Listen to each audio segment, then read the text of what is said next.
Today is the 80th anniversary of the D-Day invasion, a turning point in World War II. As we look back on this day in history, it's also important to keep their story alive, for us to honor them as veterans and as Americans. And joining us this morning is John Falkenbury with Congressional Medal of Honor Society. Thank you so much for being here this morning, John. We appreciate it. Before we dive into questions, I want to let people know you're on the USS Yorktown in Charleston Harbor, South Carolina, that was built during World War II and is next to the USS Yorktown. The USS Laffey, which served at Normandy at Utah Beach, is named after a Medal of Honor recipient. So can you kind of unravel all that for us and what makes this day so important to commemorate? Well, I mean, it is very important, and it's important to remember not just to honor all those that served at this time frame, but to preserve the legacy of our World War II veterans, all veterans. We need to preserve that, and that's what the Medal of Honor Society does.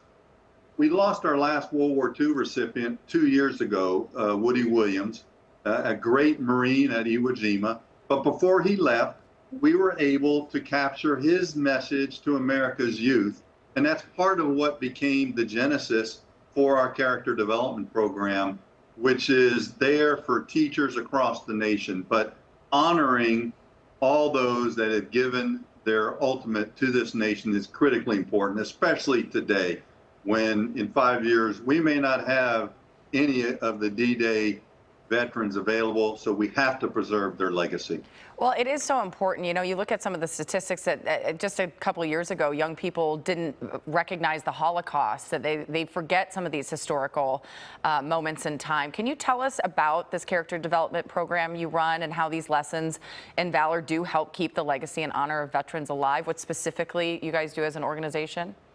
Right. Well, first and foremost, this is a program, character development program, that was designed by and implemented by our Medal of Honor recipients themselves over 15 years ago. And it really takes the core values that the medal stands for: courage, sacrifice, integrity, commitment, patriotism, and educating America's youth. That's part of their charter to do that. And so the best way to do it is to provide those lesson plans free to all educators across the country. We've trained over 21,000 teachers nationwide, and then give them the tools to either embed it in a class or make it a standalone class.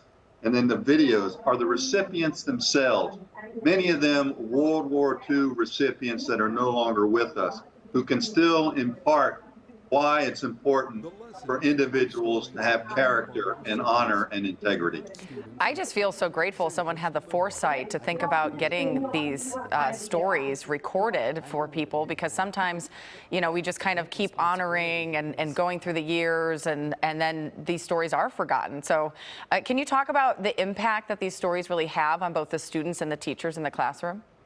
Well, first and foremost, the teachers not only report that the lessons help reinforce critical skills that they need to help themselves through their educational career and in life as a whole, but they also report that the students are more willing to make sacrifices, more willing to commit in their community, volunteer, and to engage more with veterans and first responders, individuals who give to their community and to the nation.